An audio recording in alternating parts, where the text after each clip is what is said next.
Ces jeunes femmes sont les pionnières de la liberté capillaire en Côte d'Ivoire. Elles disent non au rajout, non au lissage des cheveux et oui aux coiffures naturelles. Car à Abidjan, la capitale économique du pays, le cheveu crépus se fait rare. C'est le diktat de la société, toujours. On représente la femme moderne avec des cheveux lisses, qui lui tombent dans le dos ou pas, mais vraiment pas les cheveux crépus. Donc c'est vraiment la question identitaire en fait. Mariam est l'une des fondatrices des Nappies de Babi. Nappy pour naturel et happy, et Babi comme les habitants d'Abidjan surnomment leur ville. Beaucoup d'Ivoiriennes se défrisent les cheveux et certaines se décolorent la peau, souvent pour être mieux perçues dans leur environnement professionnel.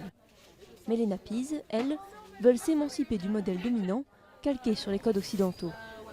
Les gens ont du mal en fait, quand ils vous voient avec vos cheveux naturels, ils vous regardent comme si vous étiez une paria, comme s'il y avait un souci avec vos cheveux, alors que ça devrait être normal. Ça devrait être normal de pouvoir garder ses propres cheveux. Les gens ne sont pas habitués à avoir des cheveux comme ça, ils veulent tout le temps toucher. Ah mais c'est tes cheveux, c'est naturel, c'est pas des mèches, parce qu'ils ne connaissent pas en fait, c'est juste de l'ignorance. Leur groupe Facebook a attiré 2400 membres en 2 ans et tous les 2 mois des réunions pratiques sont organisées. Bibi Gagnon est à la pointe des conseils. Cette juriste américano-ivoirienne de 29 ans n'a pas coupé sa chevelure depuis 5 ans.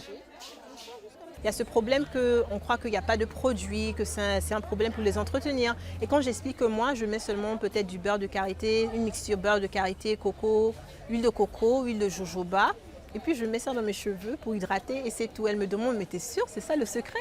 Ouais, mais le beurre de karité, ça se trouve, ça se fait, ça se produit ici, en Afrique. Le mouvement touche aussi les hommes, mais les Nappy Boys comme Ange Daddy sont rares.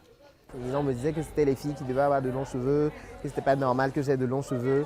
Mais disons que depuis toujours, j'ai une certaine force de caractère qui fait que je ne m'en préoccupe pas vraiment en fait. Avec les Nappies, la pensée unique capillaire n'a qu'à bien se tenir. Ces jeunes femmes et hommes modernes rappellent à tous que le non-conformisme, ça commence dans la tête, voire sur la tête.